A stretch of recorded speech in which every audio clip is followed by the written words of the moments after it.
정의당이 노동조합 및 노동관계조정법 개정안, 일명 노란봉투법을 발의했습니다.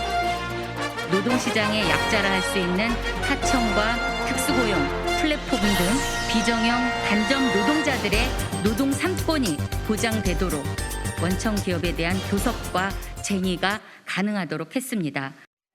폭력이나 파괴로 인한 직접 손해를 제외하고는 노조나 근로자에 대한 손해배상, 가압류를 청구할 수 없게 하고 노동쟁의의 범위를 임금 및 근로조건에서 확대해 정리해고에 반대하는 파업도 정당한 쟁의라고 규정했습니다.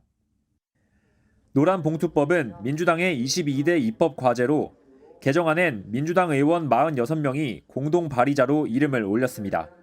정의당이 수건사업이라고 하는 노란봉투법 투쟁 현장에까지 찾아가 읍소하는 죄명의를 보면서 안타깝다는 생각이 들 뻔했어. 그런데 웬걸 정의당이 이런 죄명의의 구걸에 대해 냉모하고 있잖아. 빨랑 체포동의 아니고 뭐고 죄가 없다고 그리 자신하면 가서 당당하게 무죄를 입증하라고 말이지. 그런데 구려도 너무 구린 죄명의가 그리 되면 최하 무기징역인데 그리 하겠나. 김영철이한테 포섭된 듯한, 그래서 친형한테조차 간첩소리를 들었던 죄명의의 인생을 돌아보면 한낱 보잘것없던 무명 인권 변호사가 거대 종북자 빨당의 대표가 되기까지 마치 범죄의 도시에나 나올 법한 각종 불법과 비리를 저지른 범죄 혐의자를 향해 검찰이 이를 악물고 벌을 주려는 모습을 보면서 아직 이 땅에 정의가 남아있구나 하는 생각이 드네. 하긴 이런 죄명의의 악마 같은 실체를 대부분의 우리나라 국민들이 몰랐을 때 죄명의가 시장으로 당선되고 성남을 파산선언하면서 성남의 독보적 존재로 날리기 시작했던 것 같은데, 황당한 건 파산 당시 정부 자료 기준 2010년도 성남시가 전국재정자립도 탑10 중에 서울 다음이었어. 기가 막히지. 이런 멀쩡한 성남을 파산한다고 배째라 해버린 거지. 지금 생각하면 기가 막히고 코가 막힐 일이야. 이게 바로 이재명이 살아가는 방식이야.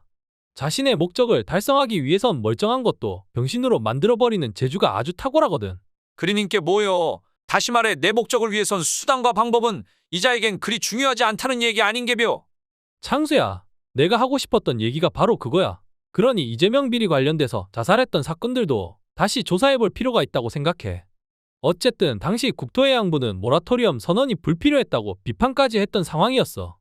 그런데 이재명이가 당선되면서 그런 것들로 이슈를 만들고 자기가 파산한 성남시를 살기 좋은 도시로 만들었다고 뻥을 쳤거든. 그런데 나중에 드러난 사실들을 보면 성남에 있는 경찰서는 마치 조폭 출장소 같은 분위기였고, 더 기가 막힌 건 경찰서장했던 자가 옷 벗고는 깡패회사 대표로 들어갔어. 그럼 그자가 현직에 있었을 때 어떤 짓거리를 했는지 안 봐도 비디오잖아. 이런 비리 경찰들이 경찰 조직을 장악하고 있어. 류영삼이가 쿠데타를 목숨 걸고 하지 않아 후회된다고 인터뷰를 뻔뻔스럽게 하는 거 아닐까? 하긴 영화범죄의 도시 실제 모델이 된 도시가 성남시라고 하니 뭐 말다 했지. 그리고 이자가 죄 없는 박근혜 대통령님한테 뭐라 했어. 당시에 네가 죄 없는 사람한테 가서 벌 받으라면서.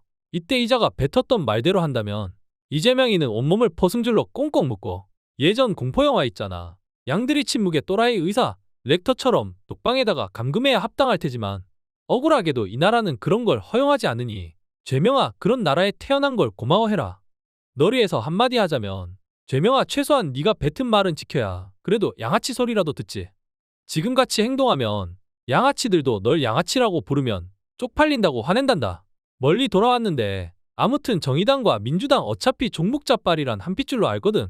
정의당도 시대에 맞지 않는 노랑봉투법 들고 설치지 말고 제발 정신 좀 차리면 안 될까? 하긴 노랑봉투에 노랑 통닭 담으면 맛있겠다.